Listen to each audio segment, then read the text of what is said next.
या फिर मंत्र वीडियो फोटो में ओम मंगलम भगवान विष्णु मंगलम गरुड़ध्वजः मंगलम पुंडरीकाक्ष मंगलाय तनोहरे। ओम गुरुर्ब्रह्मा गुरुर्विष्णु गुरुर्देवो महेश्वरः गुरुर् साक्षात् परब्रह्म तस्मै श्री गुरुवे नमः। ध्यान मूलम गुरुर्मूर्ति पूजा मूलम गुरुपदम मंत्र मूलम गुरुर्वाक्यम मोक्ष मूलम गुरुकृपा। ओम श्रीमन्महागणाधिपतये नमः। ओम लक्ष्मीनारायणाभ्यां नमः। ओम उमामहेश्वराभ्यां नमः। ओम बाणीजनकृपाभ्यां नमः। ओम सत्यपुरंदराभ्यां नमः। ओम माता पिता चरण कमलेभ्यो नमः। ओम इष्ट देवताभ्यो नमः। ओम सत्यनारायण देवताये नमो नमः।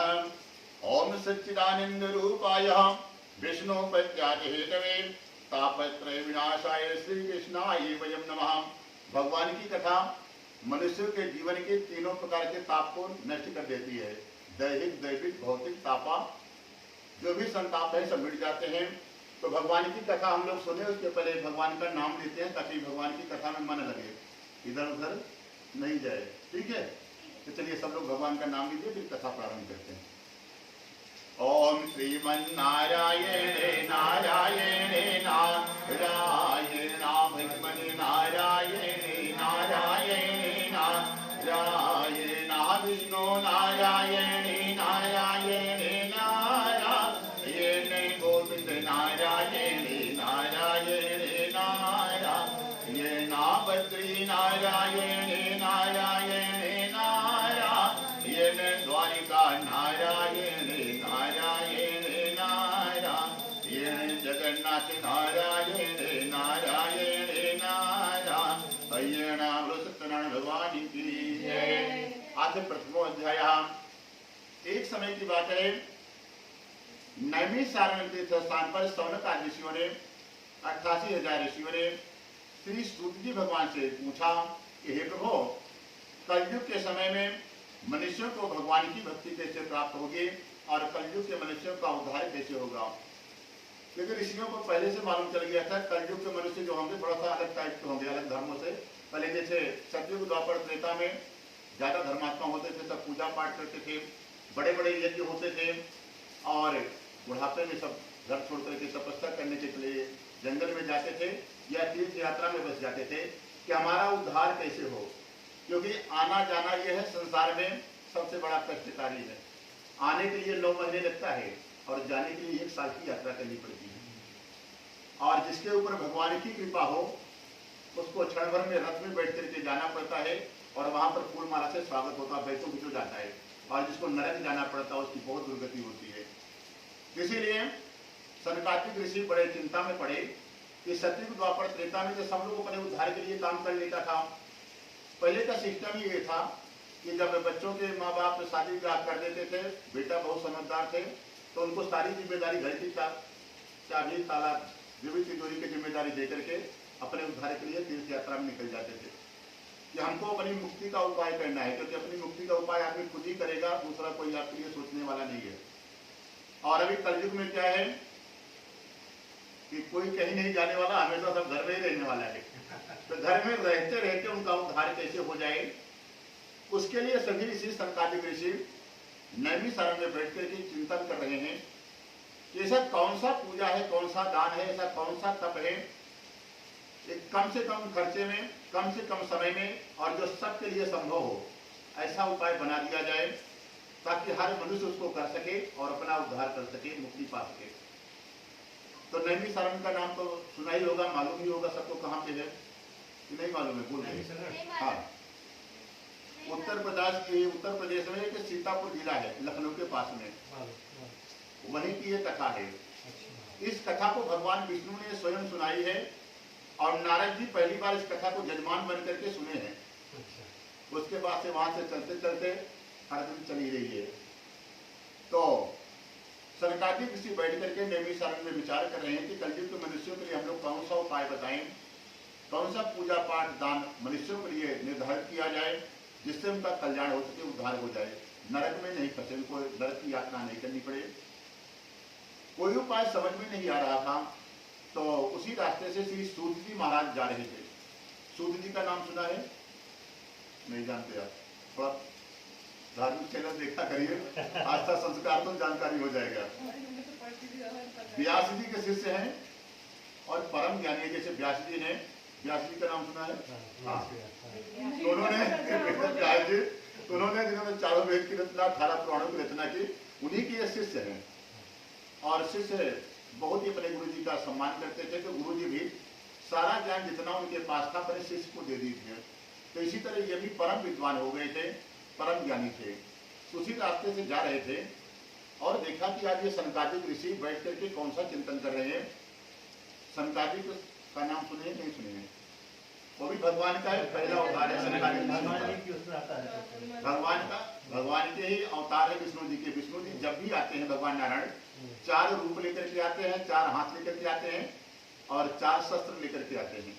तो नारायण का पहला अवतार है भगवान विष्णु का 4 भाइयों के रूप में। ब्रह्मा जी ने सभी ने प्रार्थना की, प्रभु धरती के बन गई है, अब चलिए आप धरती पर शादी ब्याह करिए और परिवार आगे बढ़ाइए, जनसंख्या हिंदुओं का बढ़े। तो भगवान ने धरती पर तो मान गए अवतार लेने के लिए, परंतु ब्याह नहीं किया। बोले हम बाबा बनेंगे, सन्यासी रहेंगे। तो लोगों ने क्या किया, अपनी उम्र ही नहीं बढ़ाई। 5-5 साल के छोटे बच्चे आए थे और वो आज भी उसी रूप में है, उम्र को बढ़ाया ही नहीं अपने। तो शादी कौन करेगा? बाल रूप में ही थे और नैमी सारण में रहते थे, साक्षात भगवान के अवतार थे। तो जो भी इनके आश्रम में जाता था मिलने दर्शन करने, वही रुक जाता था, वापस आता ही नहीं था। क्योंकि जहाँ भगवान है वहाँ खाने पीने का कोई टेंशन नहीं था, सब चीज भंडार हमेशा लक्ष्मी जी है तो भरा ही रहता था। तो हमेशा वही रुकते जाते जाते कितनी संख्या हो गई? 88,000, 88,000। सोच लो कितना बड़ा आश्रम रहा होगा। और हमेशा सभी ऋषि रहते थे। तो सतयुग द्वापर त्रेता का समय पूर्ण हो गया, कलयुग आने वाला था। भगवान कन्हैया जी अपने धाम चले गए थे। तो ऋषियों ने एक दिन धर्म सभा बुलाई कि आइए हम लोग धर्म सभा लगाते हैं और कलयुग के मनुष्यों के हिसाब से उनके कैसे उनका उद्धार हो, उसके लिए कोई व्यवस्था बनाई जाए। कोई उपाय समझ में नहीं आ रहा था। तो श्री सूत जी महाराज वहां से जा रहे थे और उन्होंने देखा कि आज हमारे सनकादिक ऋषि चिंता में क्यों बैठे हुए हैं, चलो चल करके देखते हैं। तो सूत जी महाराज वहां पर पहुंचे। तो सूत जी की महाराज की उम्र उस समय 16 साल की थी। जैसे वहां पर पहुंचे सभी ऋषि खड़े होकर उनको प्रणाम किया।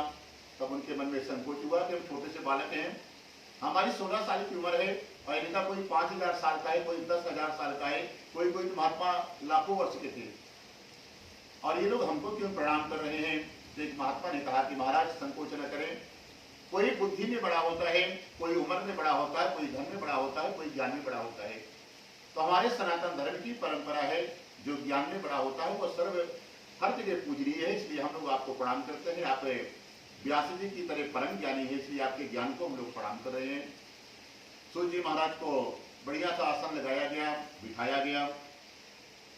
तब सभी ऋषियों ने चिंतन किया कि महाराज आप ही बताइए कि हम लोग कलयुग के मनुष्यों के लिए कौन सा उपाय बनाएं, कौन सी व्यवस्था बनाएं जिससे उनको नरक की यातना नहीं करनी पड़े। क्योंकि कलयुग के मनुष्य जो हैं, घर में किसी के यहाँ कलयुग आते आते गाय किसी के घर में नहीं रह जाएगी, सबके घर से हट जाएगी गाय। और ऐसी व्यवस्था बनेगी कलयुग के मनुष्यों के लिए कि माता पिता भी साथ में नहीं रह पाएंगे। तो बच्चे लोग किसकी सेवा करेंगे, कैसे अपना पुण्य बढ़ाएंगे। क्योंकि माता पिता की जो सेवा करता है बच्चा, एक गिलास पानी चाय देता है, वो भगवान को भोग लग जाता है। वो माता पिता को जो मिलता है वो भगवान के मुंह में जाता है। जो बच्चा अपने माँ बाप की चरण दबाता है, भगवान के पांव का चरण दबाने का पुण्य मिल जाता है। और गाय की जो सेवा करता है, चारा भूसा पानी देता है, वो भी भगवान को आत्मा को तृप्त हो जाते हैं भगवान, और बहुत आशीर्वाद देते हैं। तो उसके किए हुए सारे पाप हर दिन के नष्ट हो जाते हैं। तो इसलिए पाप को हर दिन मनुष्य जाने अनजाने में करता ही है। आप रोड पे चलते हैं, चींटी चीता कितना गाड़ी के नीचे आ जाता है। तो वो सब पाप बढ़ता जा रहा है। या हर दिन का हर दिन कैसे नष्ट करें, माता पिता के पैर छूने से, गाय की सेवा करने से हर दिन समाप्त हो जाते हैं। इसलिए भगवान ने सोचा कि कलयुग में ये सब उल्टा होगा।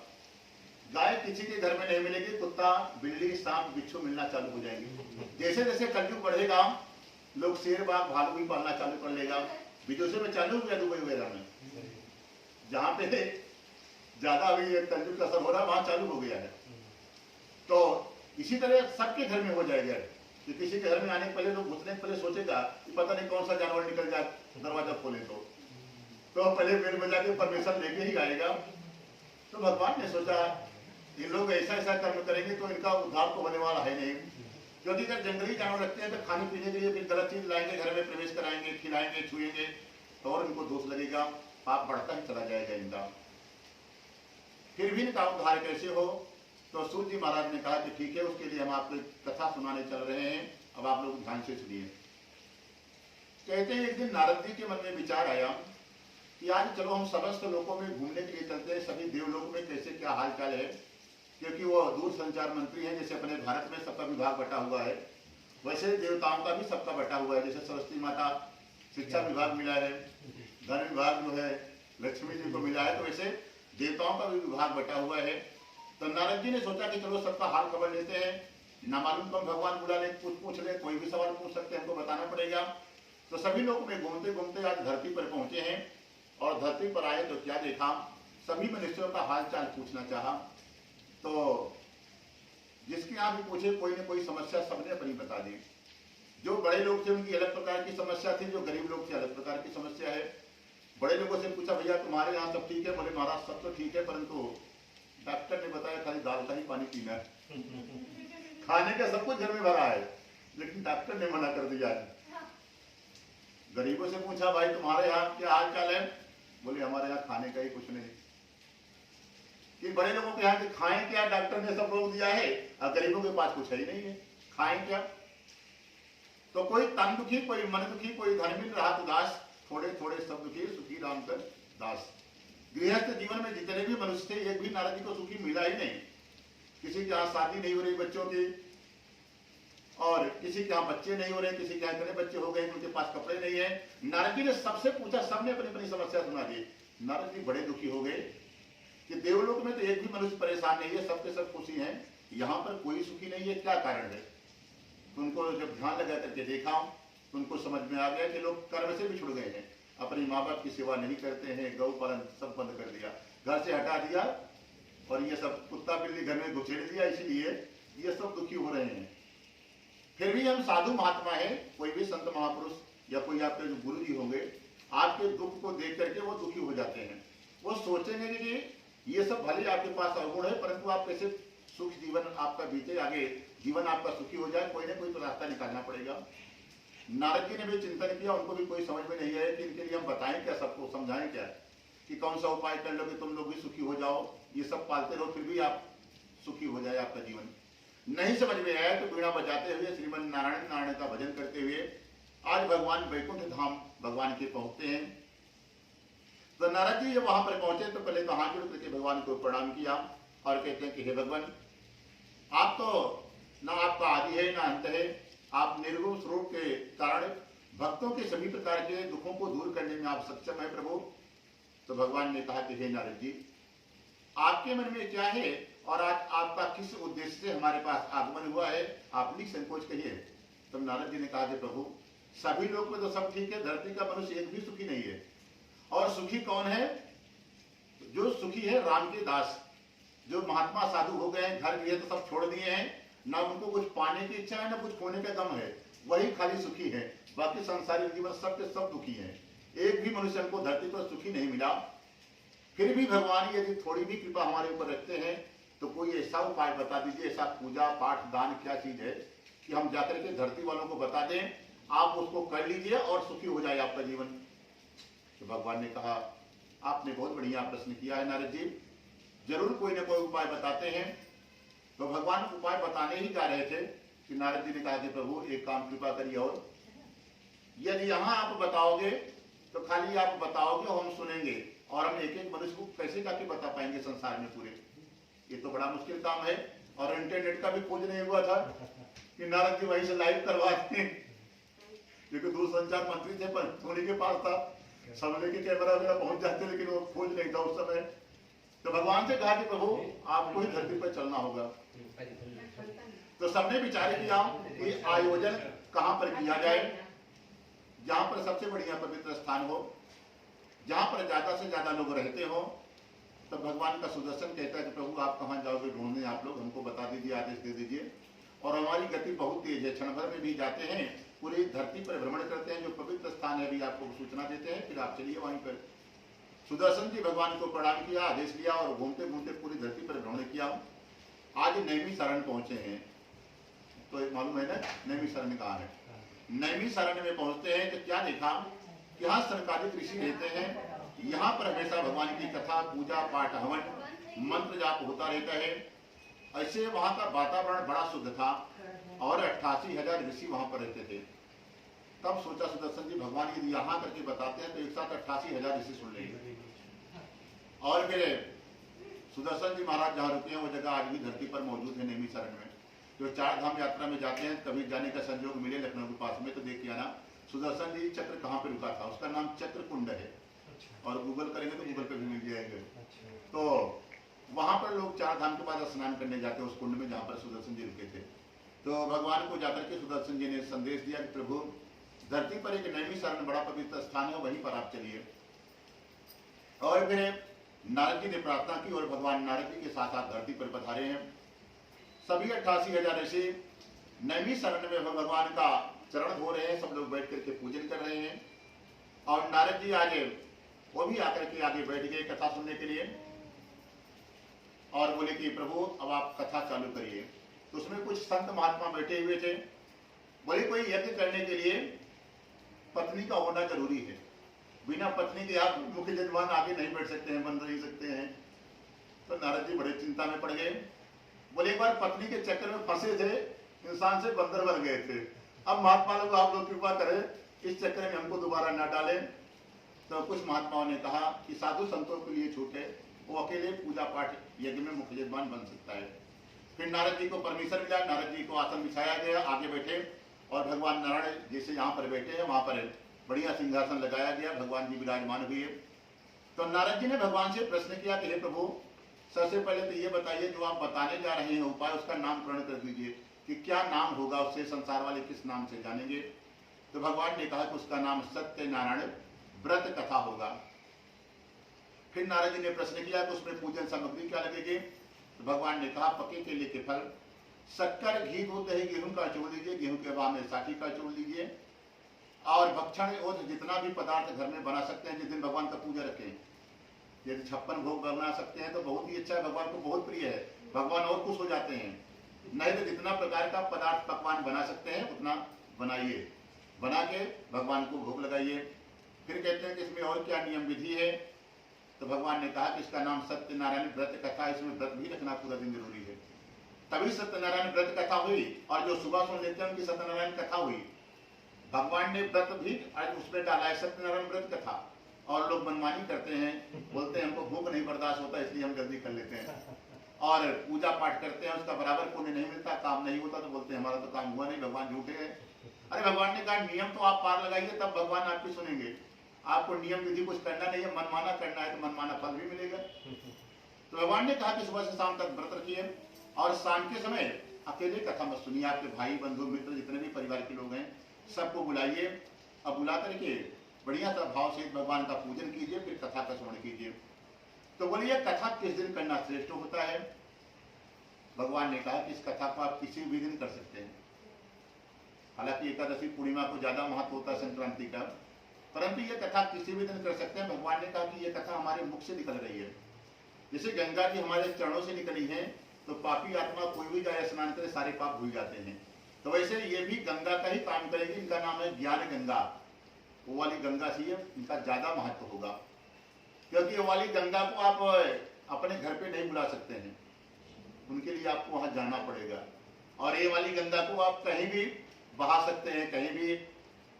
तो इसलिए इनका नाम ज्ञान गंगा है। भगवान की कथा को ज्ञान गंगा कहते हैं। इसलिए बढ़िया से इसमें डुबकी लगा करके नहाने से सारे पाप भूल जाते हैं मनुष्य के।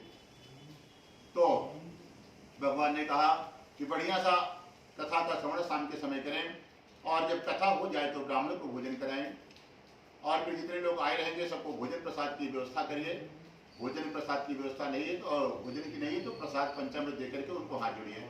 जब सबको प्रसाद मिल जाए तो मुख्य यजमान जो रहते हैं जब सबको खा पी ले तभी खाना चाहिए मुख्य यजमान को, नहीं पहले वो बैठ जाए कि भूख लगी है, ऐसा नहीं करना है। जितने लोग को बुलाए हैं सबको प्रसाद मिलने के बाद ही भोजन करना है उनको।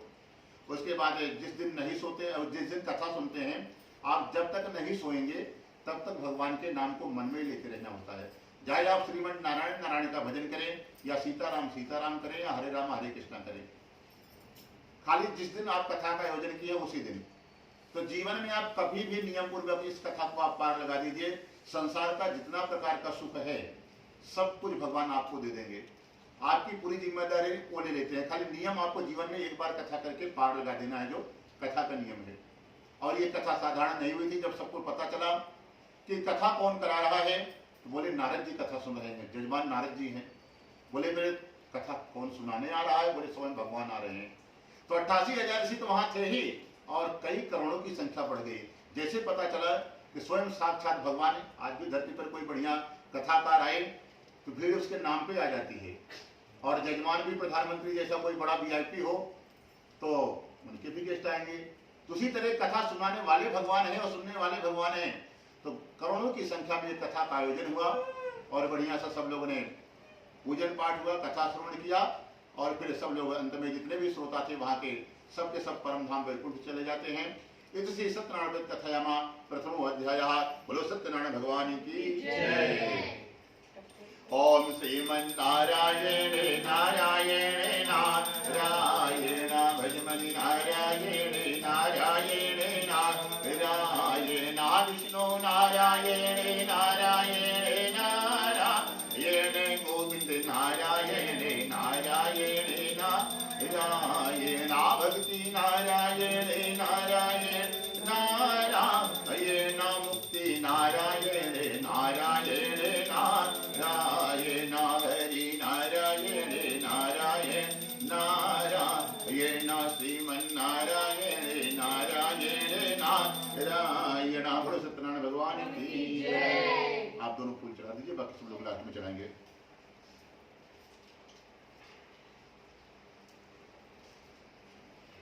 आदित्य द्वितीयोध्याय। तो अब दूसरे अध्याय में काशी की ये कथा है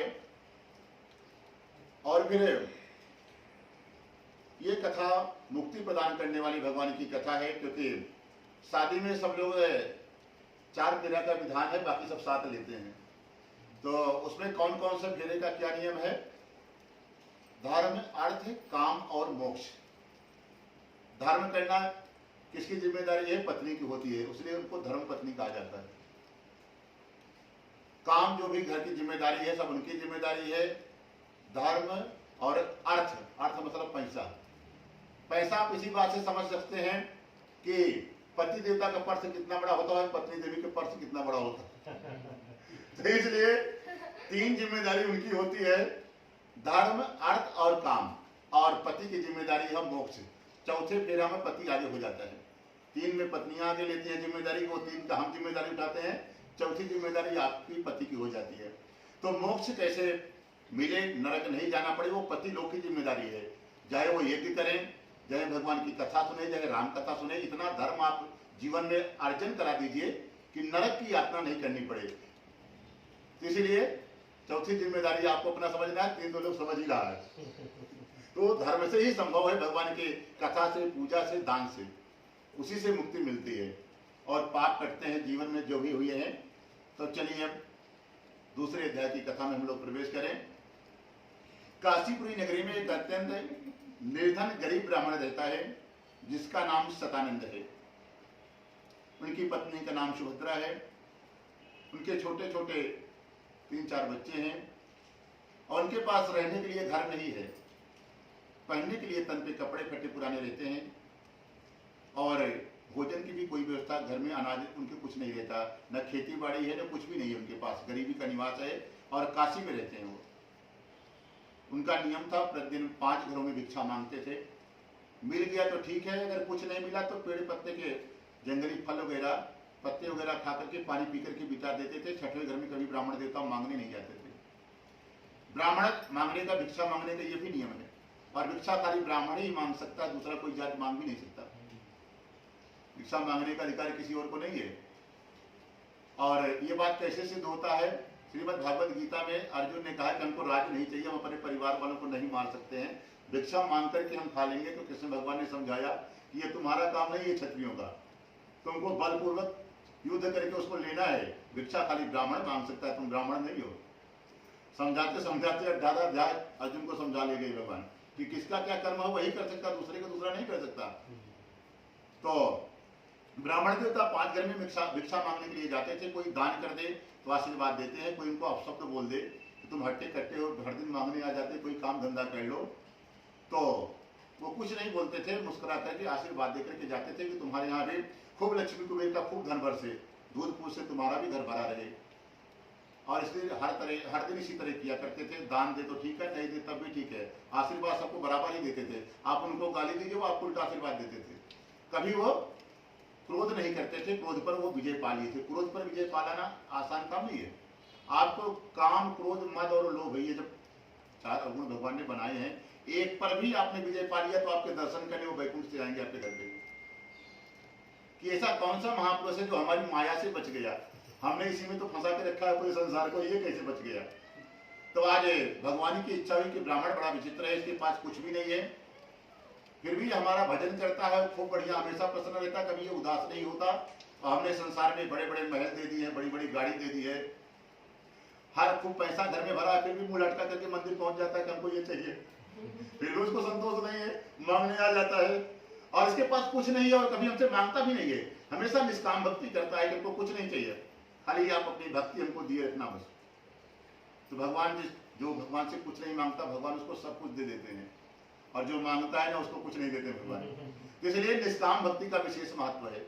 भगवान के मंदिर जाइए, बदले में कुछ चाहिए इसके लिए मत जाइए, हर दिन जाइए। भगवान को यदि कुछ कोई मांगता है तो भगवान को बेवकूफ समझता है कि भगवान को शायद आपके विषय में पता नहीं कि आपको क्या चाहिए, आप क्यों आए हैं। भगवान तो सब कुछ जानते हैं, आपके अंदर ही बैठे हैं, आप किस लिए उनके दरबार पे गए हो ये भी उनको पता है। तो मांग करके अपनी जुबान कहीं खराब करें, कुछ नहीं करना, सज्जे सामने चले जाइए, शरणागति ले लीजिए उनकी, भगवान के चरणों में बैठ जाइए, आपका सारा काम हो जाएगा, कुछ नहीं करने की जरूरत है, उनको सब कुछ पता है।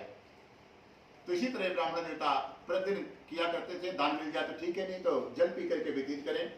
और कभी छठवें घर में नहीं जाते थे, भिक्षा का नियम भी होता है, अगर 10-20 घर में आप जा रहे हैं मांगने तो समझ लो बिजनेस कर रहे हैं। वो भिक्षा का नियम ये 5 घर में ही मांगना है, मिला तो ठीक है, नहीं मिला तो कोई बात नहीं, अगले दिन ट्राई करिए, उस दिन बिना भोजन के रहिए।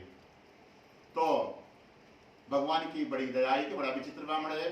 चलो इसके हम दर्शन करके जाते हैं। आज काशीपुरी में भगवान स्वयं धरती पर आए, एक साधु का भेष बनाया है और सतानंद के घर पर भगवान जाते हैं। जाकर के पूछा कि हे ब्राह्मण देवता, हम आपको देखते हैं आप काशी नगरी में प्रतिदिन घूमते हैं, भिक्षा मांगते हैं, आपके पास कोई मजबूरी है, कोई आपने संकल्प लिया है कितना दिन तक हम भिक्षा मांग करके खाएंगे, आप हमें बताएं। तो ब्राह्मण हाथ जोड़ करके खड़ा हो गया कि हे साधु महात्मा, आप जो कोई भी हो, हमारे पास कोई व्यवस्था नहीं है, न रहने की व्यवस्था है, न खाने की, सब आपके सामने बच्चे खड़े हैं, देख लो, तन पे किसी के पास कपड़ा नहीं है, पत्नी के पास कपड़े नहीं है, रहने का झुग्गी झोपड़ी सब टूटा फूटा पड़ा हुआ है, बिस्तर भी नहीं है, कुछ नहीं है, सबके सब आपके सामने ही है प्रभु, हमारे पास कोई व्यवस्था नहीं है, हम मजबूरी में भिक्षा मांगते हैं।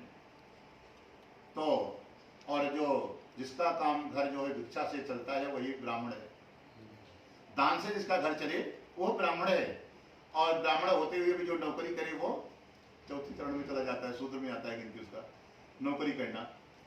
जिसका खर्चा जो है ब्याज से चले वो बनिया है, जिसका घर टैक्स से चले वो क्षत्रिय है, और जो नौकरी करके लाए वो सूत्र में गिना जाता है।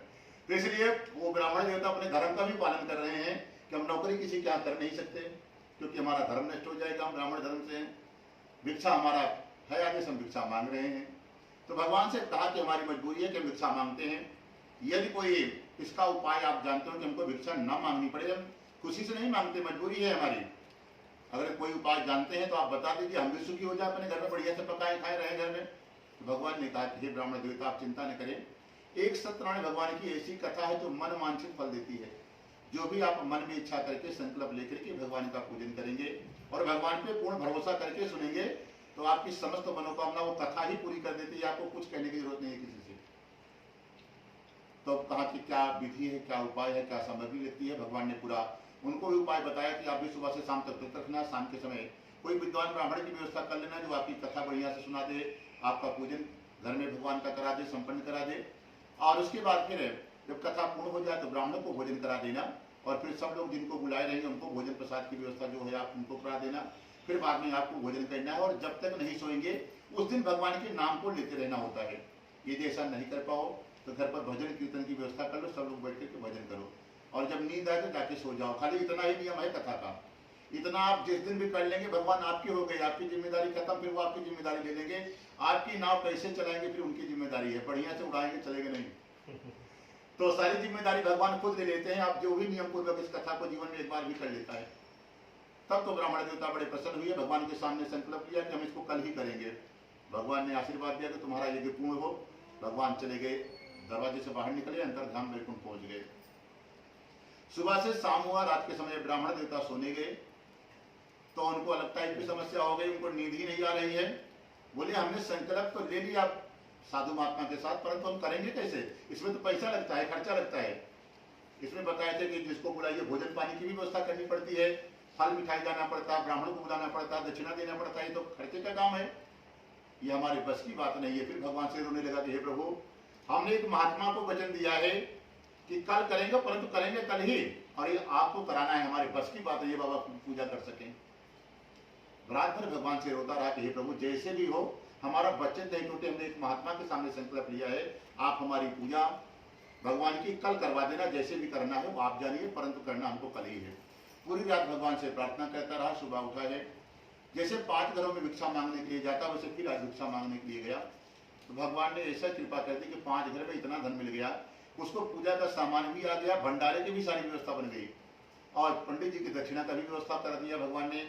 तब तो आज वो रोने लगा, हे भगवान, हर दिन इसी नगर में हम मांगने आते थे, कभी कभी तो कुछ नहीं मिलता था, खाली हाथ चले जाते थे, आज आपने हमारी कृपा हमारे ऊपर कर दी, हमारी प्रार्थना सुन ली, अब हमारा अनुष्ठान पूजा हो जाएगा। और बढ़िया बढ़िया पक्के केले के फल, शक्कर, घी, दूध, दही, गेहूं, चूर्ण की व्यवस्था की। सुबह से शाम तक व्रत रखा, शाम के समय भाई बंधु मित्रों को बुलाया और कथा प्रारंभ हुई। कथा पूर्ण हो गई तो कथा का नियम है कि जो कथा सुनता है, कथा के बाद कुछ न कुछ भगवान के चरणों में चढ़ाया जाता है। तो आज रोने लगा कि हे प्रभु, हमारे पास धन नहीं है, और लोग कुछ न कुछ चढ़ाते हैं, कथा के बाद हम क्या चढ़ाए, ना अनाज है ना धन है, कुछ भी नहीं हमारे पास है। तो भगवान कहते हैं कि जिसको कुछ नहीं दिए, कुछ न कुछ भगवान सबको देते हैं, ऐसा कोई भी संसार में मनुष्य नहीं है कि जिसके पास कुछ नहीं है। तो उसने विचार किया कि कुछ न कुछ तो हमारे पास भी होगा। हमने कहीं कथा में सुना था कि भगवान ऐसा कोई भी इंसान नहीं है जिसको कुछ नहीं दे। तो समझ में आया कि हमारे पास गरीबी भगवान ने दी है। भगवान के सामने हाथ जोड़ करके कहा, प्रभु हमारे पास जो पर्सनल है गरीबी है, हम वही आपके चरणों में चढ़ा देते हैं, बाकी तो फल फूल प्रसाद तो नगर वालों से मांग करके लाए हैं। भगवान ने उसकी गरीबी को ग्रहण कर लिया, और अगले ही दिन कहीं से भगवान ने किसी संत का भेष बना करके बहुत सा सोना चांदी धन ला करके उसको दे दिया।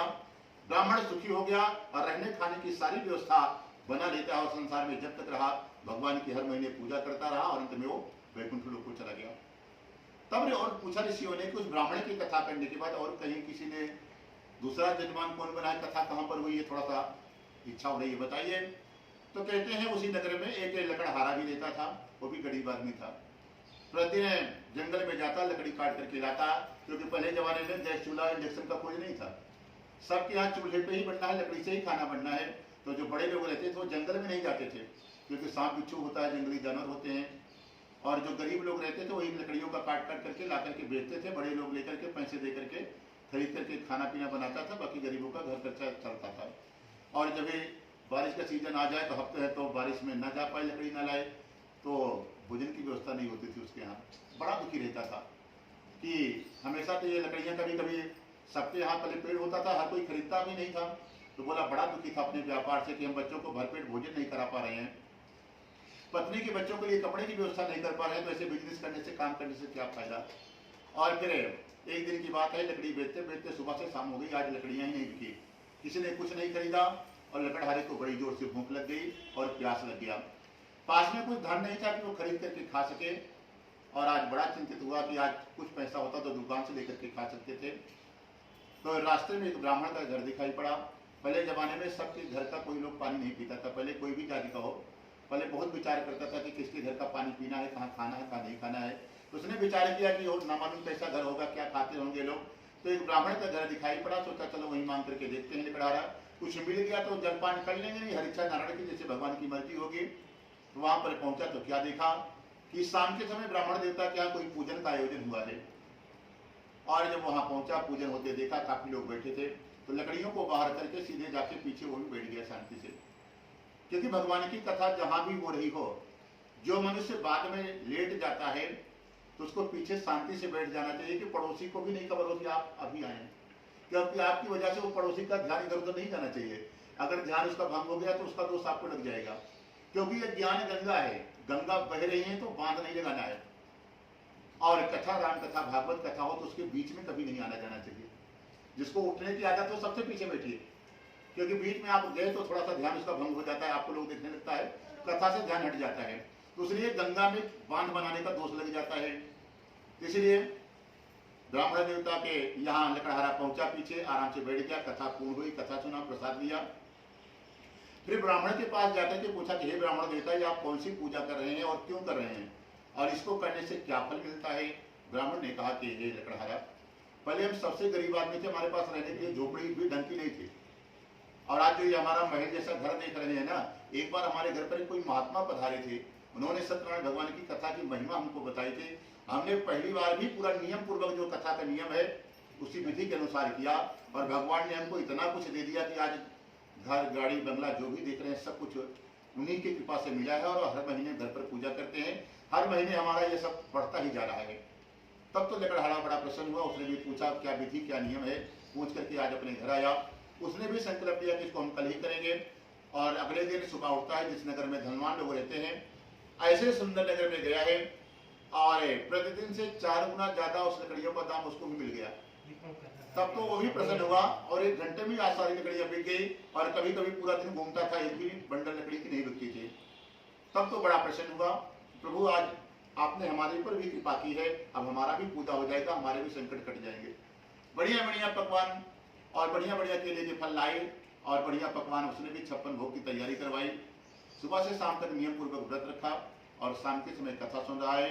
कथा पूर्ण हुआ तो उसने भी कहा कि हे प्रभु, जैसे आपने उस ब्राह्मण के संकट हरण किए है, वैसे हमारे घर पर भी गरीबी है, हम भी आपके चरणों में गरीबी को अर्पण करते हैं, हमारे भी दुख दूर करें।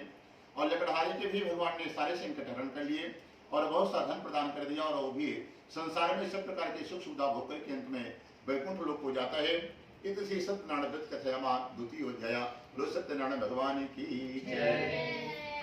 ओम श्रीमन्नारायण नारायण नारायण भजमनि नारायण नारायण नारायण विष्णु नारायण नारायण नारायण सत्य नारायण नारायण नारायण हरि नारायण नारायण नारायण गोविंद नारायण नारायण नारायण श्रीमन्नारायण नारायण नारायण। बोलो सत्यनारायण भगवान की जय। आज श्री तृतीय अध्याय। अब तीसरे अध्याय में पुतने और की कथा बताएं तो एक राजा की कथा है। उल्का नाम का एक राजा था, और वो बड़ा ही धर्मात्मा था। उसकी पत्नी भी कमल के समान मुख वाली, और वो भी सती और सावित्री है। बाद में आपसे पूछा जाएगा, आप ध्यान से सुनिएगा, ठीक है। तो आपके पास तो रहेगा, आप सुन के फिर से बता सकते हो, देखिए। तो उसकी पत्नी कमल के समान मुख वाली सती और सावित्री है। राजा के पास हजारों नौकर थे, 1-2 नहीं थे, हजारों की संख्या में नौकर थे। और राजा का जो घर में मंदिर था, बड़ा अच्छा मंदिर बनाया था। भगवान की सेवा राजा रानी अपने हाथ से ही करते थे, कभी नौकरों को मंदिर नहीं छूने देते। चाहे मंदिर की सफाई करना हो, दिया धोना हो, कुछ भी काम हो, स्वयं करते थे। अपने बगीचे से फूल भी यहाँ तक कि तोड़ करके राजा रानी हाथ से लाएं, और अपने हाथ से ही भगवान की सेवा करते थे। और राजा का नियम था, जो उनके पूर्वज और मंदिर नगर में बना हुआ था, घर में पूजा करने के बाद पति पत्नी हर दिन मंदिर में दर्शन करने के लिए जाते हैं। और अपने घर से जब दर्शन ऐसे नहीं करने जाते थे, घर से बढ़िया पकवान भोजन बनवाते थे, कपड़े हर दिन नया मंगवाते थे, सूखा अनाज रखते थे, और पैसे लेकर के गाड़ी पर बैठ करके रथ में जाया करते हैं। तो सबसे पहले मंदिर के जो बाहर आपने देखा है, गरीब लोग बैठे रहते हैं। राजा उनको प्लेट में बढ़िया सा भोजन, सबको बढ़िया बढ़िया पकवान हर दिन खिलाते थे। जिनके शरीर पर फटे पुराने कपड़े होते थे, राजा हर दिन नया कपड़ा दान करता था। और उसके बाद पूछता था, और क्या मदद आपकी कर सकते हैं। और उसके बाद फिर मंदिर में जाता, भगवान का पूजन उसे करवाता कि हमारे घर में, हमारे नगर में कभी कोई बीमारी नहीं आई, कोई समस्या नहीं हो, सब लोग सुख शांति से रहें। इसी तरह प्रतिदिन करता था, परंतु सब लोग को प्रसन्न करता था। राजा कभी खुश नहीं रहता था, हमेशा मुंह लटका करके उदास भाव से करता था। एक दिन की बात है, मंदिर के पुजारी ने प्रश्न किया कि राजन, भगवान ने आपको इतना धन दिया है, सारी व्यवस्था आपके पास है, परंतु आप इतना उदास क्यों रहते हैं, क्या कारण है? तो राजा ने कहा कि भगवान ने हमें सब कुछ दिया है, संतान नहीं दी, और भगवान सबको सब कुछ नहीं देते हैं। एक कभी जीवन में सबके छोड़ देते हैं। जिसको सब कुछ दे देते हैं, कोई बीमारी दे देते हैं, कोई टेंशन दे देते हैं, कुछ ना कुछ समस्या सबके जीवन में दे देते हैं, उसी के लिए वो हमारे पास आता रहे। नहीं तो जिस दिन सब कुछ हो जाएगा, रावण की तरह वो भी अहंकारी हो जाएगा, फिर स्वयं को भगवान बोलेगा हम ही भगवान है, भगवान कौन है? तो इसलिए भगवान ने गलती नहीं की, रावण के साथ कर दी थी। वो भगवान बनने चला था, एक ही उसकी कमी थी कि भगवान वही बन सकता है जिसकी पत्नी लक्ष्मी हो।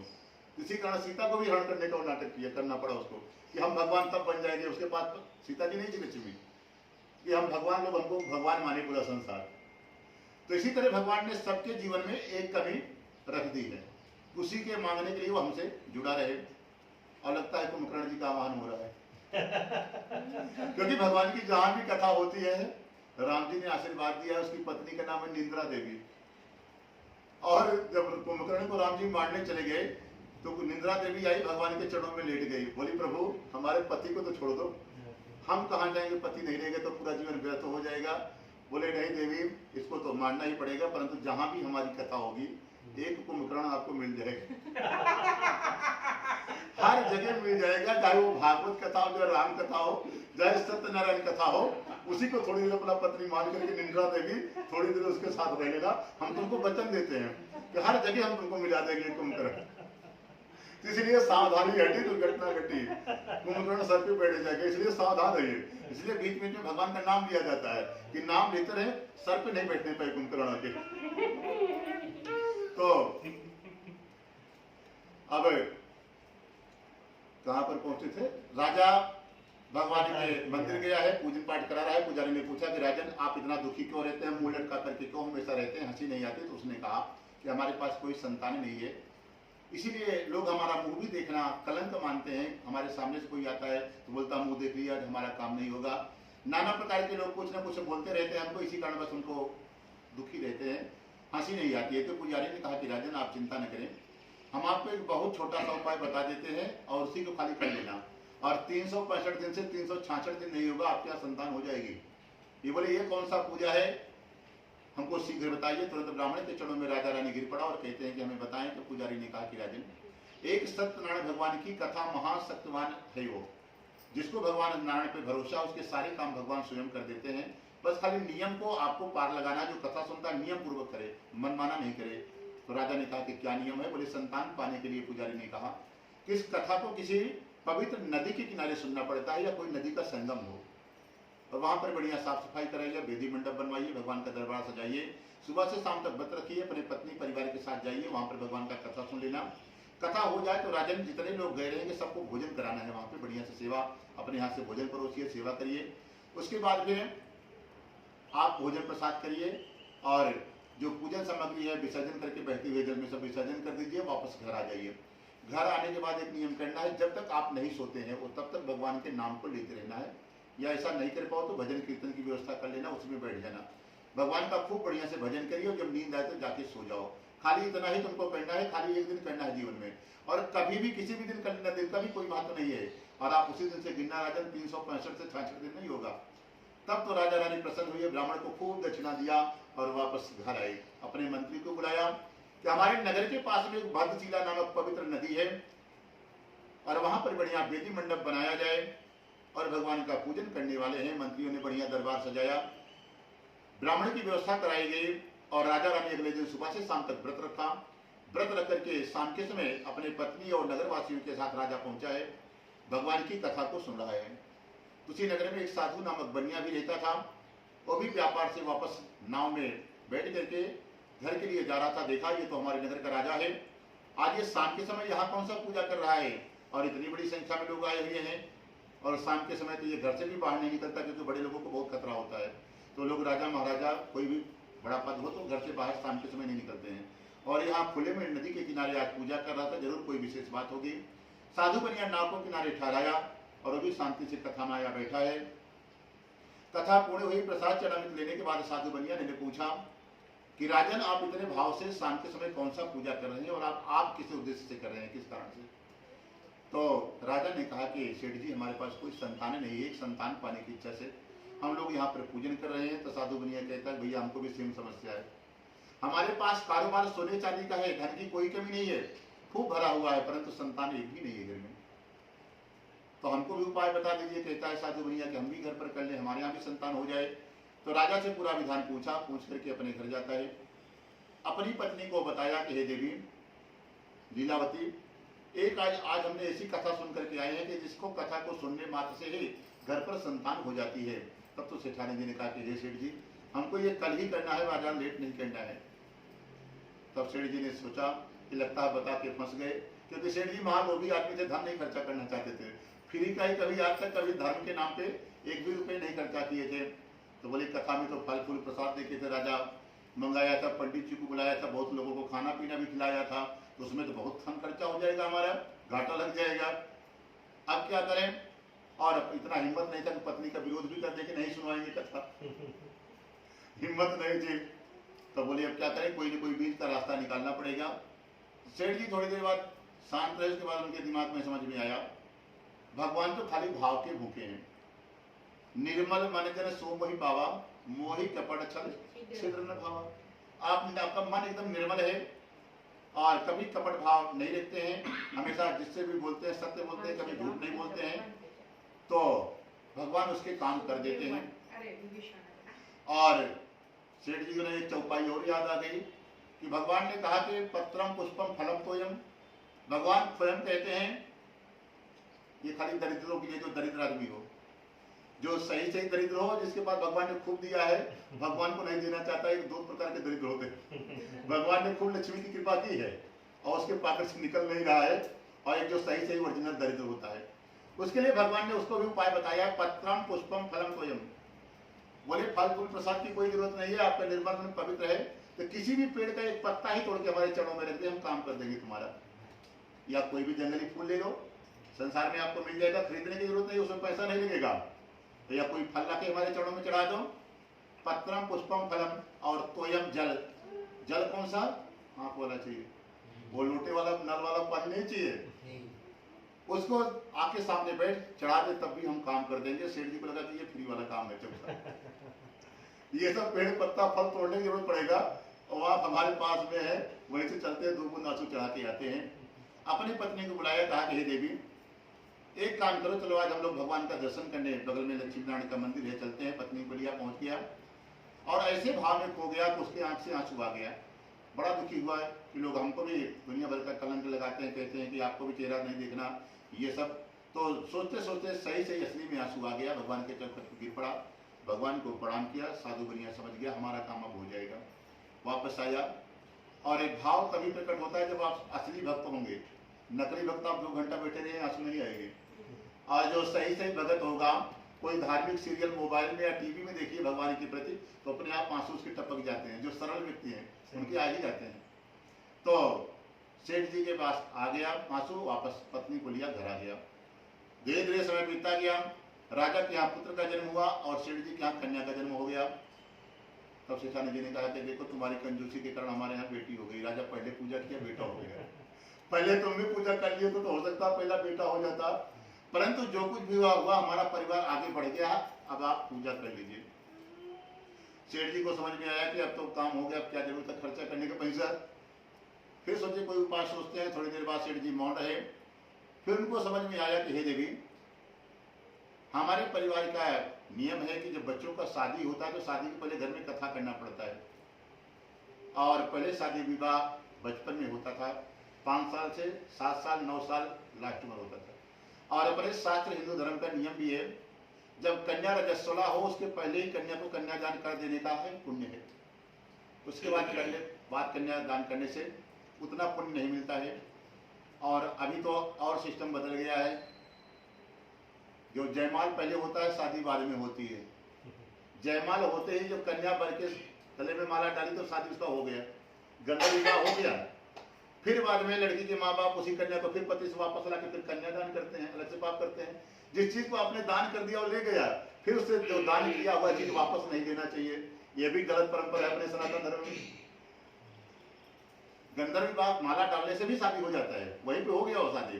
फिर अगर माँ बाप कन्या को फिर वापस अपने पास लाए बैठाए और कन्या दान वापस करे तो आप गड़बड़ काम करें, उसका दोष लगता है।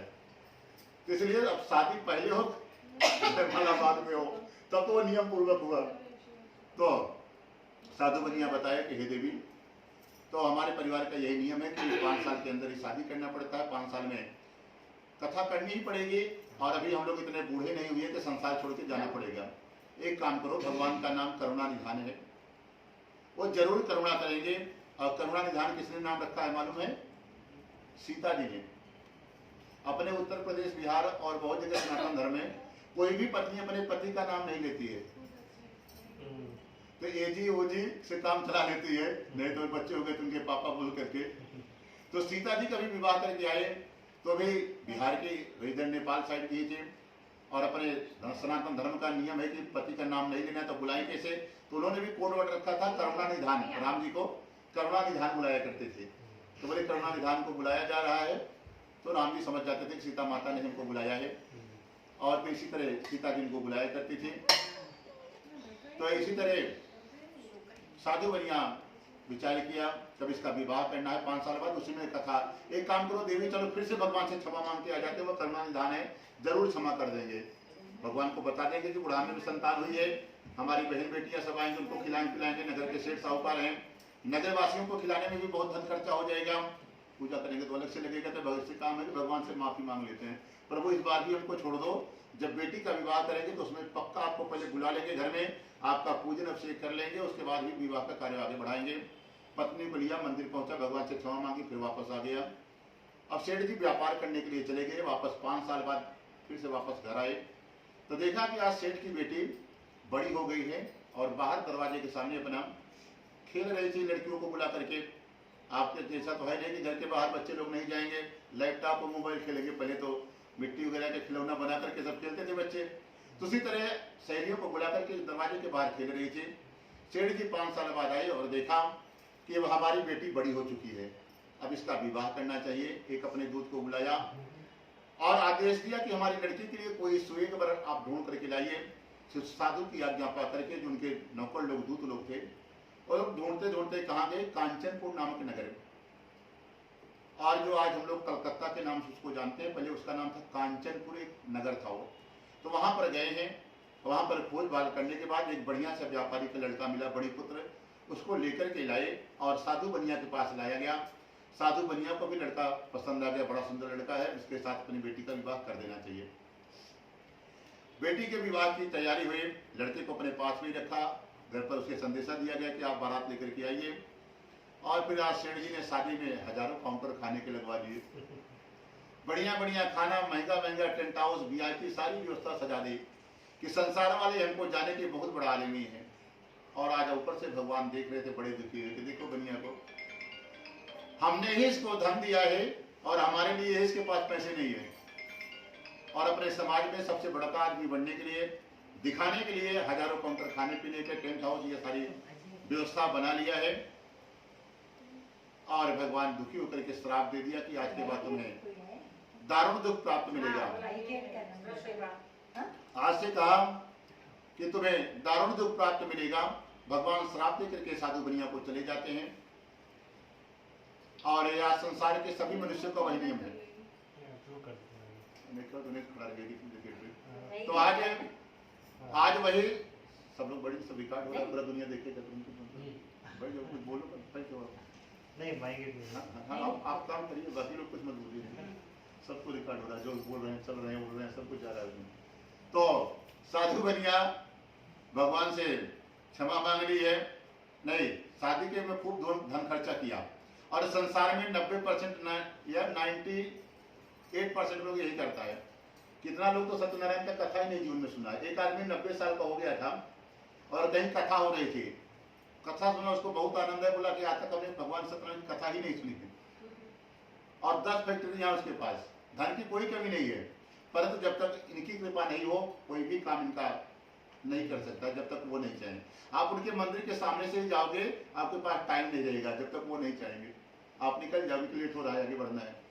तो जब वो विशेष कृपा करते हैं तभी ये कथा, भगवान की कथा, भगवान का पूजन करने का मौका मिलता है। और ये कन्हैया जी तो जल्दी नहीं देते, अपनी भक्ति किसी को देते ही नहीं है, बार बार गोल गोल घुमाते रहेंगे। जाओ, हो सकता है हमारे पीछे से हट जाए, मन में आपके अलग अलग बसाते रहेंगे। जब इनके पीछे जबरदस्ती पड़ जाओ तभी ये कृपा करते हैं आपके ऊपर। वैसे तो आपको हटाते रहेंगे कि दिमाग से जाओ, ये सब बेकार का चीज क्यों करो। तो साधु बनिया भी बढ़िया सा खर्चा दिखाया, और आजकल संसार के मनुष्य भी वही करते हैं, अपने लिए दिखाने के लिए खूब करेंगे। और जो रियल में भगवान धर्म काम में किसी का, गरीब का आदमी का बेटी का विवाह हो और आए कि सेठ जी कुछ मदद करिए, तो उसके लिए 1000 2000 भी उनसे नहीं निकलेगा। और अपनी बेटी के विवाह में, बच्चों का जन्मदिन हो, बोलिए करोड़ों खर्चा कर देंगे, उसमें कोई दिक्कत नहीं है उनको। लेकिन उनको धर्म काम में किसी का मदद करना है, किसी को कुछ करना है, धार्मिक अनुष्ठान करना है, उसके लिए उनके पास पैसे नहीं है। तो पहले भी सेठ जी लोग करते थे, आज के भी लोग करते हैं। तो भगवान दुखी हो गए, श्राप दे दिया कि जा तू आज के बाद सही सही तुम्हारे पास नहीं रहेगा। लक्ष्मी को बोला कि चलो देवी, इस दरिद्र के घर में रहने की जरूरत नहीं है, इसके पास हमारे लिए पैसे नहीं है, दुनिया भर के खर्चे के लिए है। तो लक्ष्मी जी पवित्र व्रता स्त्री हैं, बिना पति के आदेश के एक क्षण किसी के घर में रुकी हैं। जिसके यहाँ गई है, रुकी है, तो नारायण ने भेजा है तब रुकी है। वो नारायण को थैंक यू करना चाहिए, प्रभु आपकी बहुत बड़ी कृपा है कि आपने माता जी को हमारे घर भेजा है। भगवान ने कहा कि देवी चलो, इसके घर में रहने की जरूरत नहीं है। लक्ष्मी जी को लिए नारायण वापस चले गए और श्राप दे दिया। शादी का कार्य संपन्न हुआ, बेटी का विवाह खूब धूमधाम से किया, और फिर बैठ करके कलम से सब हिसाब किया, तो करोड़ों का खर्चा आ गया सेठ जी का। सेठ जी सोचे हाँ इतना खर्चा हो गया, अब क्या करें। तो 2-4 दिन बाद जो लड़का, सेठ जी के पास एक ही बेटी थी, तो लड़का भी घर जमाई बन के वहीं रुक गया ही नहीं वापस। और फिर सेठ जी ने कहा कि चलो बेटा, फिर से हम लोग व्यापार को प्रारंभ करते हैं। शादी में बहुत धन खर्चा हो गया है। तो सेठ जी का कारोबार सोने चांदी का था, नाम में सोना चांदी लिखा है। और आज व्यापार करने के लिए रत्नपुर नगर पहुंचते हैं, जो आज हम लोग रत्नागिरी के नाम से जानते हैं। पहले भी वो आर्थिक नगरी थी, उसका नाम था रत्नपुर, एक नगर था। उस समय वहां के राजा का नाम था, जो राजा था चंद्रकेतु। पहले प्रधानमंत्री मुख्यमंत्री नहीं होते थे, राजा होते थे हर एरिया के। तो वहां जो राजा था उसका नाम था चंद्रकेतु।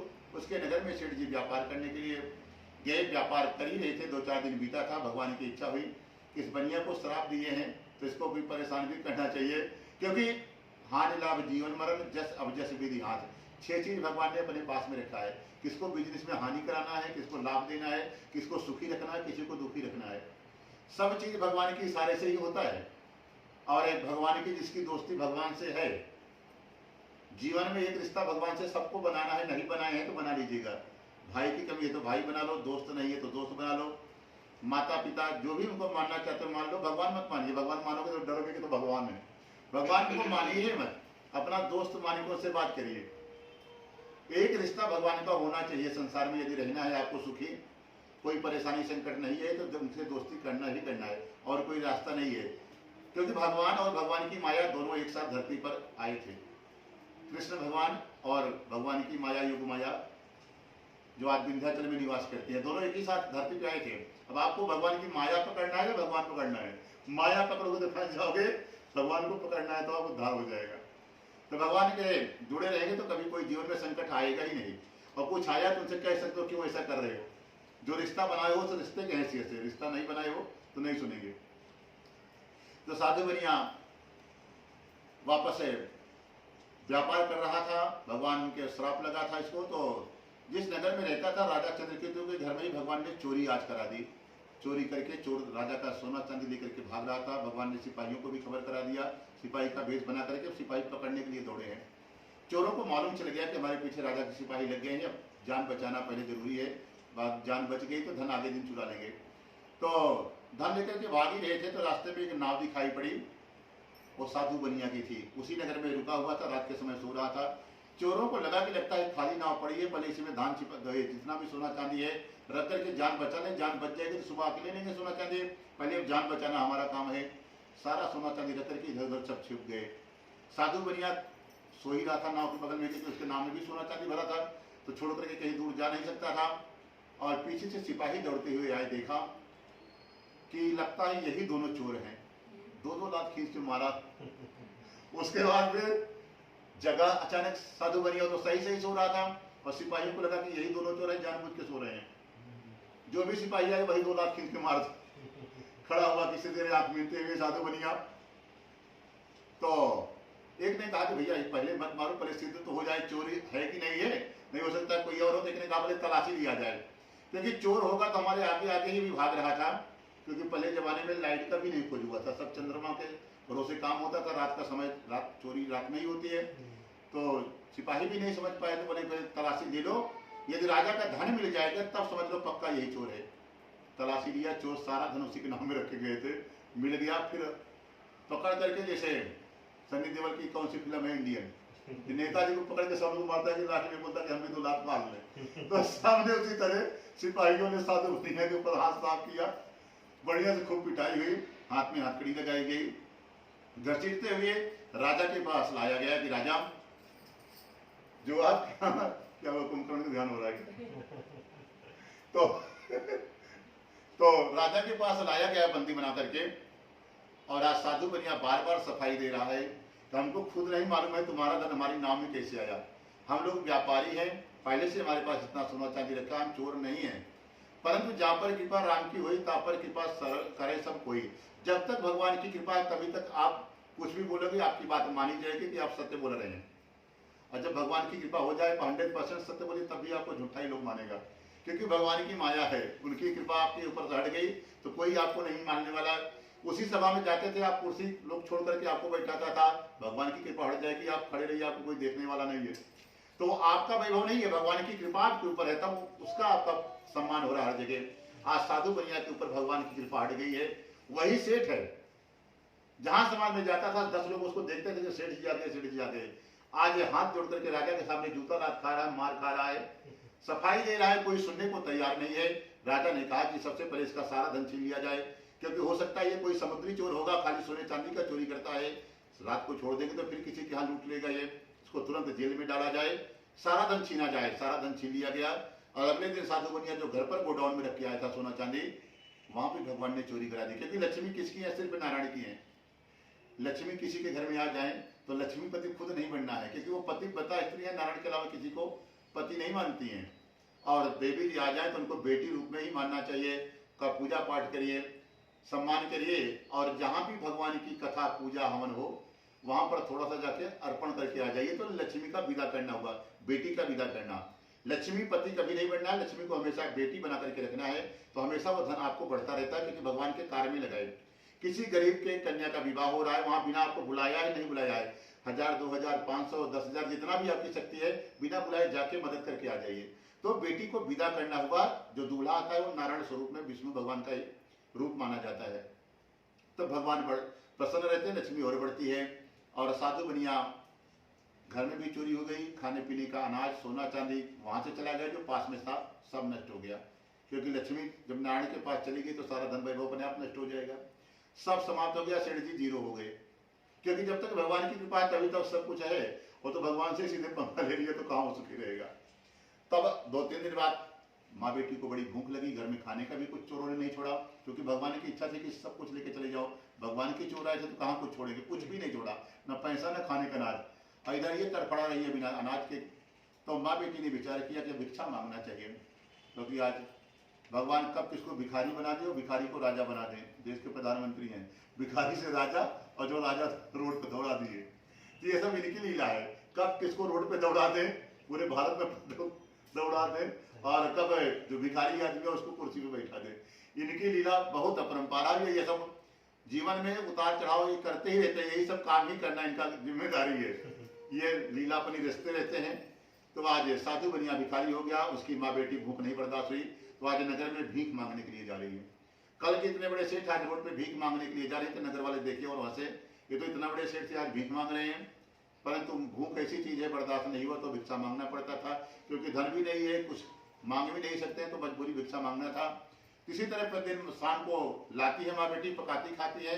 एक दिन की बात है, साधु की बेटी भिक्षा मांगते मांगते शाम हो गया और किसी ब्राह्मण के दरवाजे पर पहुंची, तो वहां देखा भगवान का पूजन हो रहा था और कथा में बैठ गई। कई दिन से उसको ढंग से भोजन नहीं मिला था, तो सोची भोजन की पूजा के बाद भंडारा होगा तो भरपेट हम भी खा लेंगे और माता जी के लिए भी लेके चलेंगे, आज वो भी बढ़िया भोजन कर लेंगे।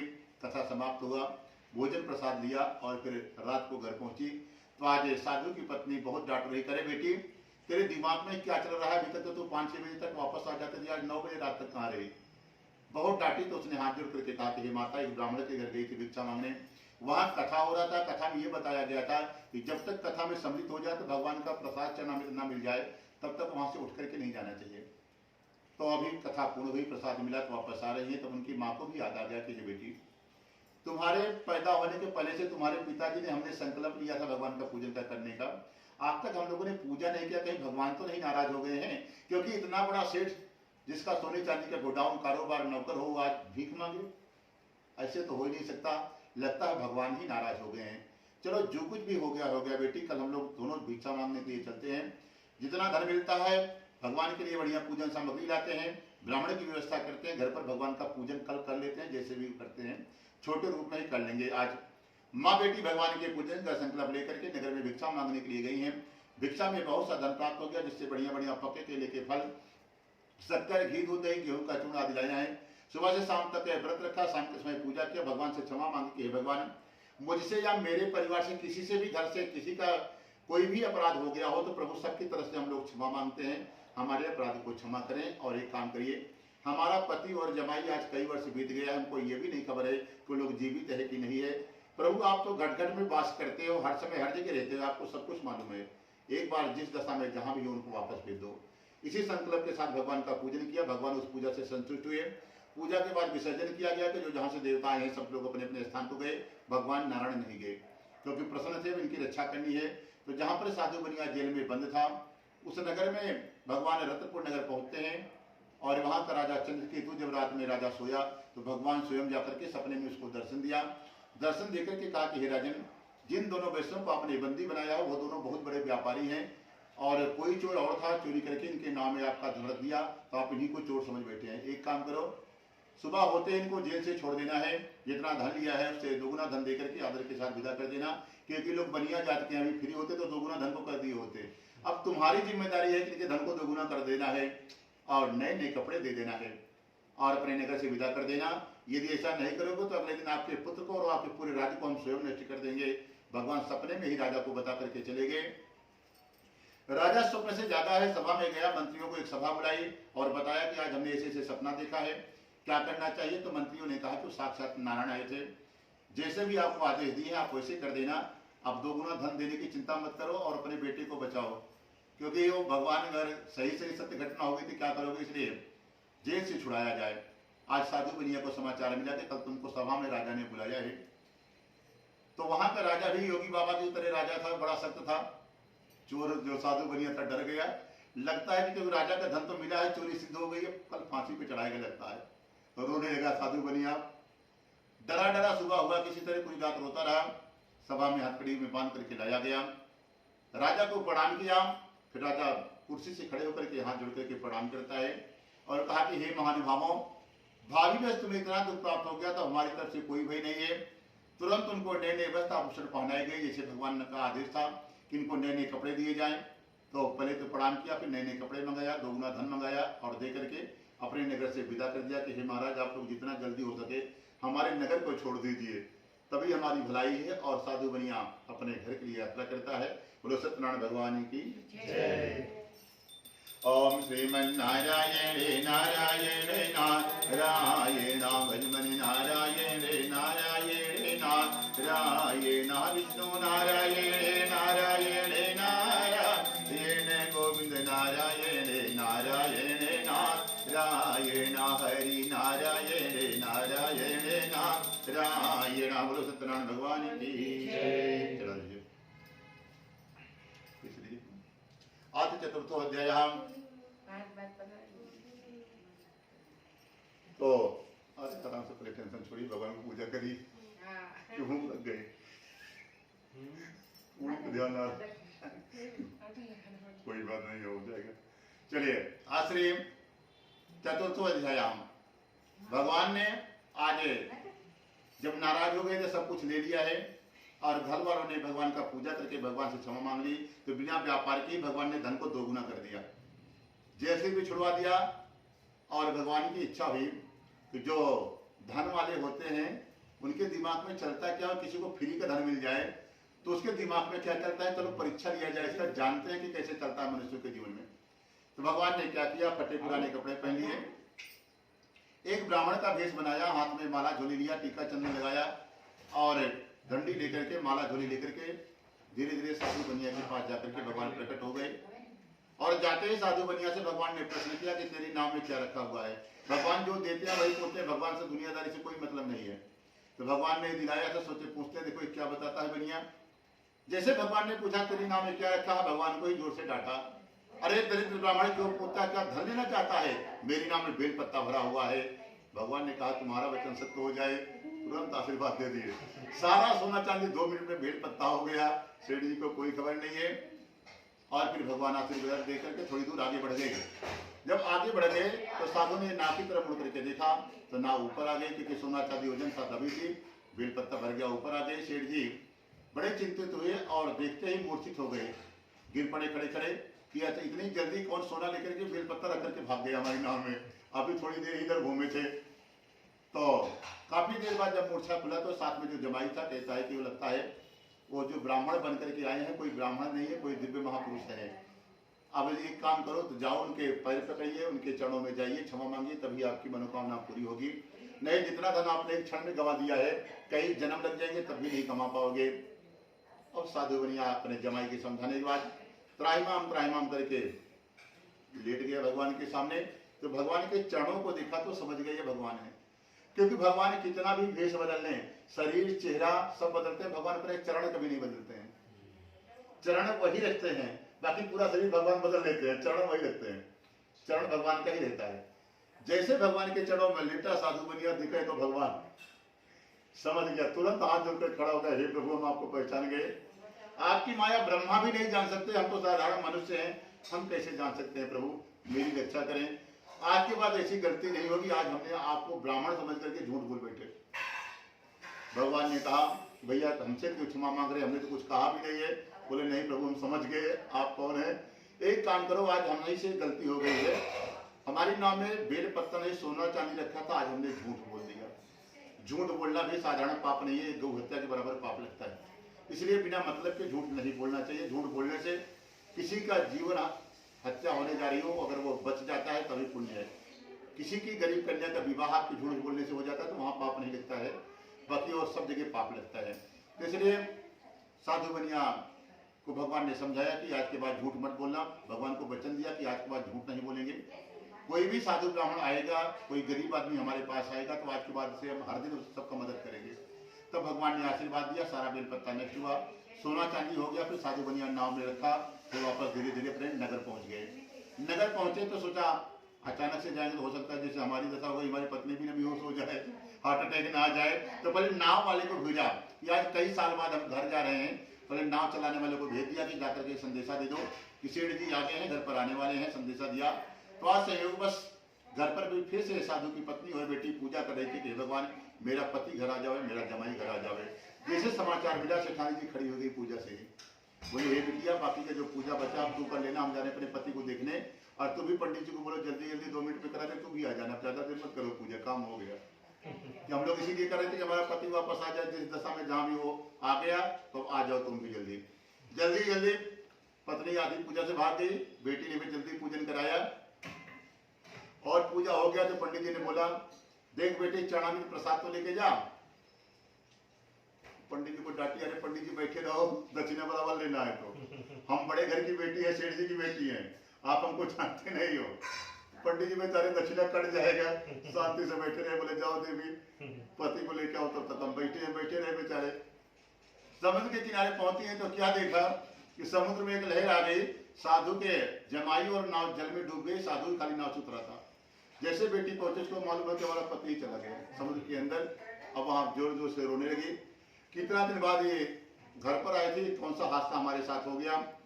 फिर बड़ा साधु बनिया दुखी हुआ, जो रास्ते में भगवान मिले थे, भगवान को फिर से याद करता है कि भगवान हमारा मार्गदर्शन करें। तुरंत आकाश मार्ग से आकाशवाणी हुई कि हे साधु तुझसे कुछ भी अपराध नहीं हुआ, तुम्हारी पत्नी बेटी घर पर पूजन रखा था, ये लोगों ने पूजन तो किया है परंतु भगवान के प्रसाद का अपमान कर दिया, चरणामृत प्रसाद नहीं दिया, इसी कारण बस ऐसे इनके साथ हुआ है। एक काम करो आप लोग घर जाइए, अभी पूरा परिवार सब भगवान से क्षमा मांगो, प्रसाद चरणामृत लेकर के आओ तो अभी आपकी नाव जमाई मिल जाएगा। पूरा परिवार गया, प्रसाद दिया, वापस आया। थोड़ी देर में फिर से भगवान की कृपा से एक लहर आई जिसमें साधु बनिया का नाव जमाई वापस आ गया। पूरा परिवार भगवान का वहां पर पूजन किया और सब लोग अंत में वैकुंठ लोक को जाते हैं। बोलो सत्यनारायण भगवान की जय। ओम श्रीमन्नारायण नारायण नारायण भगवान नारायण नारायण नारायण विष्णु नारायण नारायण नारायण गोविंद नारायण नारायण नारायण। बोलो सत्यनारायण भगवान की जय। आज पंचमोध्याय। तब पांचवें अध्याय में एक राजा की कथा है। एक राजा हैं जिनका नाम था तुंगध्वज, बड़े धर्मात्मा हैं। एक दिन राजा के मन में विचार आया कि पहले भी राजपूत लोग, क्षत्रिय लोग जाते थे, शिकारी होते थे, तो शिकार करने के लिए राजा के मन में विचार आया कि चलो आज शिकार करने के लिए जाते हैं। जंगल में शिकार करने के लिए गया है और शिकार करते करते दोपहर का समय हो गया, थक गया, सोचा विश्राम करें। परंतु चारों तरफ जंगली जानवर घूम रहे थे। काफी देर बाद घूमते घूमते बट वृक्ष दिखाई पड़ा। वहां पर देखता है काफी गाय चराने वाले बाल बाल वहां पर बैठे हैं।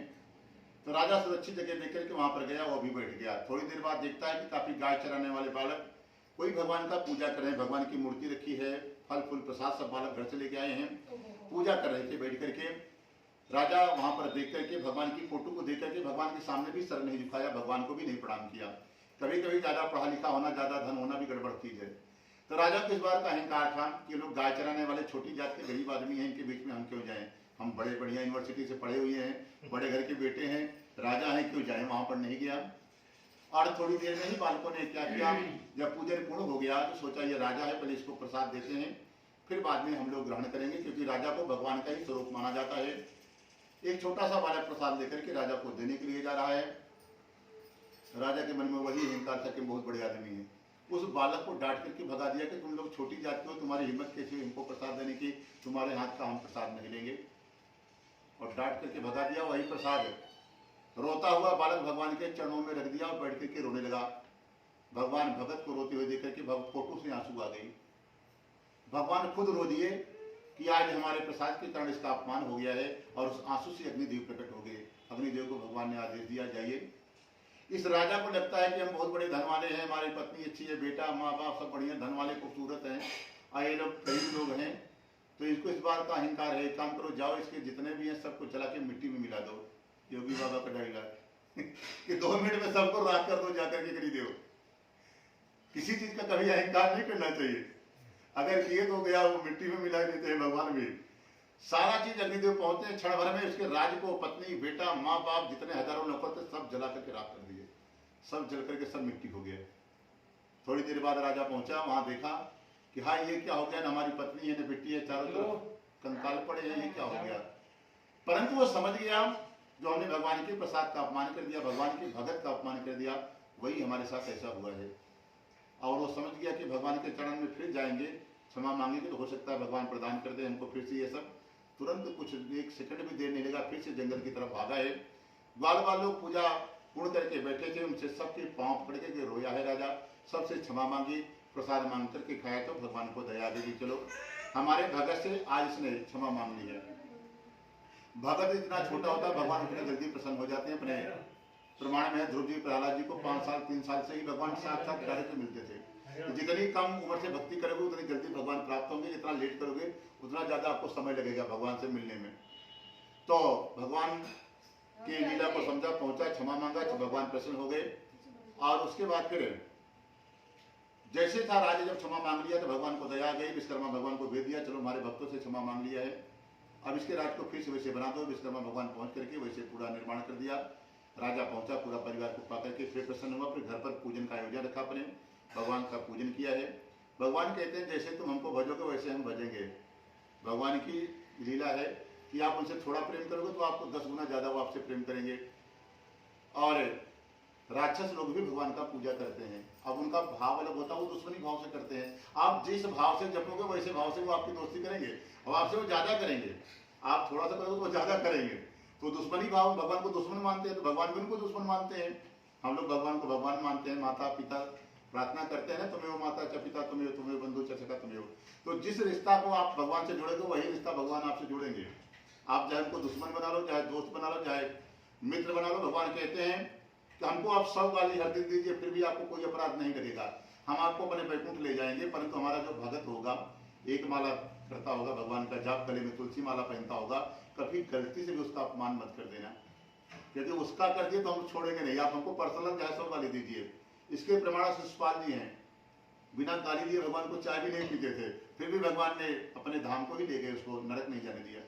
इसलिए भगवान से दोस्ती करना जरूरी है, गाली मत देना, प्रेम वाला ही रिश्ता रखिएगा। शिषपाल तो जो कि है कोई बात नहीं।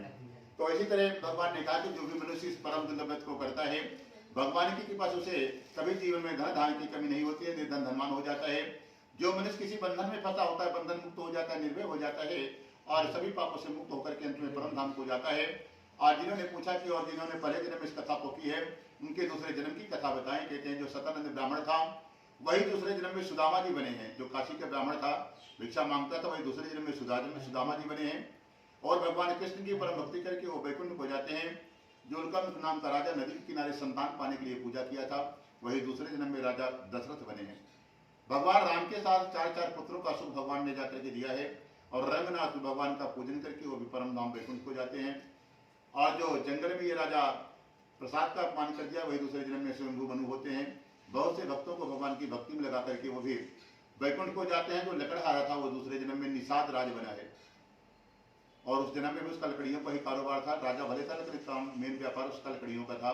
गंगा के किनारे रहता था और वो भी भगवान राम के चरणों को धुल करके वो भी परम धाम वैकुंठ को जाता है। बोले प्रभु सब तो ठीक है, साधु बनिया का क्या हुआ?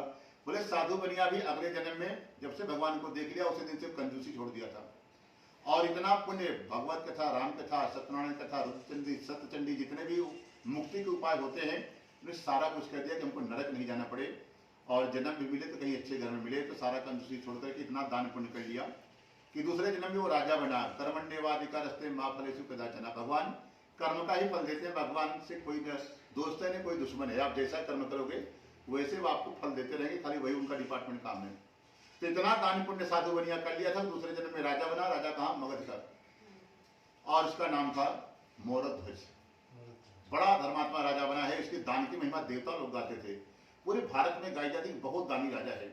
उसके घर पे अगर कोई साधु ब्राह्मण पहुंच जाए तो इतना दान करता था कि साल भर किसी के यहाँ मांगने की जरूरत ही नहीं है। तो भगवान कृष्णा अवतार में आए थे। एक दिन अपने मित्र अर्जुन को बुलाया कि एक बार पूर्व जन्म का ये साधु बनिया था, हमने इसकी परीक्षा ली थी और हमको वचन दिया था कि कोई साधु ब्राह्मण आ जाएगा तो वापस नहीं जाने देंगे। अभी ये नियम को पार लगा रहा है कि नहीं, चलो देख करके आते हैं। अर्जुन को बुलाया, अर्जुन को कहा कि आप शेर बन जाइए, हम ब्राह्मण बन जाते हैं पंडित जी। फिर से ब्राह्मण बन गए कन्हैया जी और पहुंच गए दरबार में, बिहार के मगध क्षेत्र में। तो उसका आदेश था कोई ब्राह्मण आ जाए तो दान किया जाए। खूब दान आया, सोना चांदी धन। कि तो भगवान से बोले हमको ये सब नहीं चाहिए, आप अपने राजा को बुलाइए, जो लेना होगा हम उसी से लेंगे। राजा को संदेशा मिला कोई ब्राह्मण आया और शेर लेकर के आ जाए। राजा समझ गया ब्राह्मण कब से शेर लेकर के घूमने लगा, कोई ब्राह्मण तो हो ही नहीं सकता, कोई दिव्य महापुरुष से। राजा अपने मंच से उठा और भागते हुए दौड़ करके आया, भगवान के चरणों में लेट गया और भगवान को प्रणाम किया और कहा कि हे ब्राह्मण देवता, आदेश करें, आपने हमको क्यों बुलाया है और आपको क्या चाहिए, हमसे क्या मदद चाहिए? तो भगवान ने कहा कि देखो राजन, जो मांगेंगे वो देना पड़ेगा, उसके लिए आपको संकल्प लेना पड़ेगा। कहीं आप मना तो नहीं कर दोगे, पहले संकल्प ले लो। संकल्प लिया कि जो भी आप मांगेंगे हम आपको जरूर देंगे। तो भगवान ने कहा कि जो तुम्हारे पास एक बेटा है उसी को हमारा शेर खाना चाहता है। पति पत्नी आरे से काट करके देना है अपने बेटे को, किसी की आंख में आंसू नहीं आना है, ना पत्नी रोएगी, ना आप रोगे, ना आपका बेटा रोएगा। हमको यही चाहिए। और हमारा शेर कई महीने से भूखा है, व्रत तोड़ेगा तो आपके बेटे से ही तोड़ेगा। और आपके दान की महिमा सुनकर के आए हैं कि आज तक ब्राह्मण कोई वापस तुम्हारे दरवाजे से गया नहीं है। तब तो बड़े चक्कर में फंस गया मोरध्वज। बोला ये क्या मांग लिया, परंतु उनको भगवान साक्षात साधु बनिया को एक बार मिले हैं। तो उसको, जिसको भगवान एक बार नारायण मिल जाए, कितना भी जन्म ले ले, अपना सब जन्म उसको याद रहता है कि हमने किसको क्या बात कही है, क्या वचन दिया है। उसको याद आ गया कि हमने भगवान के सामने वचन दिया है, वो चीज है तो हम जरूर दान करेंगे। अपनी पत्नी को बुलाता है, बेटे को बुलाया, आराम मंगाया गया, अपने ही बच्चे को आरे से काट रहा है।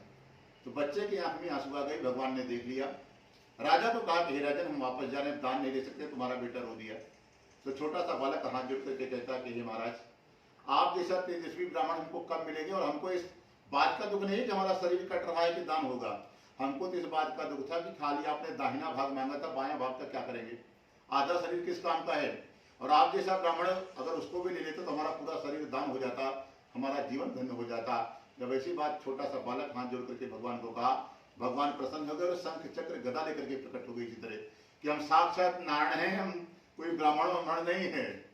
जो शरीर कटा था तुरंत जुड़ गया। भगवान ने आरा रखवाया बाहर और राजा के पास आया और कहते हैं कि राजन आप वरदान मांगो। ऐसी तपस्या हमने किसी से ऐसी परीक्षा नहीं ली और आज तुम्हारी ली और तुम पास हो गए। और हमारा नियम है कि किसी की परीक्षा लेते हैं, ये जो पास हो जाता है तो हमको कुछ देना पड़ता है, बदले में आपको कुछ लेना पड़ेगा। बोले नहीं राजा। राजा कहता कि हम आपसे कुछ नहीं ले सकते हैं, क्योंकि थोड़ी देर पहले आप ब्राह्मण बनकर के हमारे यहाँ आए थे। राजा बनकर के भगवान आते तो ले लेते, क्योंकि हमने आज तक ब्राह्मणों से नहीं लिया है, इसलिए हम आपसे भी नहीं लेंगे, क्योंकि आप ब्राह्मण बनकर के हमारे दौराजे पर आए और यहाँ के राजा हम हैं। तब तो भगवान हाथ जोड़ करके खड़े हो गए कि प्रभु यदि ऐसा नहीं करोगे राजन तो हमारा अपमान हो जाएगा। तुरंत भगवान के चरणों में राजा गिर पड़ा, बोला प्रभु हम आपका अपमान नहीं करना चाहते, यदि देना ही चाहते हो तो ऐसा वरदान दे दो कि आज के बाद अपने भक्तों की ऐसी परीक्षा नहीं लोगे। भगवान ने आशीर्वाद दिया कि जो भी हमारा परम भक्त बनेगा आज के बाद हम ऐसी परीक्षा किसी की नहीं लेंगे। और भगवान ने कहा तूने आरे से इतनी कठिन परीक्षा दी है तो जाओ वरदान देते हैं, तुम्हारे क्षेत्र का ही नाम आरा रख देते हैं। तो बिहार का एक क्षेत्र उसी दिन से आज तक उसको आरा बोलते आ रहे हैं। बोलो सत्यनारायण भगवान की जय। ओम श्रीमन्नारायण नारायण नारायण भजमन नारायण नारायण नारायण माता नारायण पिता नारायण माता नारायण पिता नारायण गुरु नारायण नारायण नारायण भजमन नारायण नारायण ये ना ब्रह्मा नारायण विष्णु नारायण ब्रह्मा नारायण विष्णु नारायण शिवजी नारायण नारायण नारायण भजमन नारायण नारायण नारायण सूर्य नारायण चंद्र नारायण सूर्य नारायण चंद्र नारायण तारे नारायण नारायण नारायण भजमन नारायण नारायण नारायण मुझ में नारायण तुझ में नारायण मुझ में नारायण तुझ में नारायण सब में नारायण नारायण नारायण भजमन नारायण नारायण येन याह नारायण महानारायण याह नारायण महानारायण जहाँ देखो वहाँ नारायण नारायण भजमन नारायण नारायण नारायण। बोलो सत्यनारायण भगवान की जय। बोलो आज के आनंद की जय। सामने चढ़ा दीजिए। आप लोग अपने अपने सामने थोड़ा सा जल गिराइए और आप उसको बंद कर दीजिए। कौन बंद कर दे? बंद करो। उधर मोबाइल में लगा वीडियो बना रहा है, उसको ऑफ करना। हाँ खड़े हो जाइए, आप दोनों खड़े हो जाइए। वीडियो ऑफ करना था। Red button red button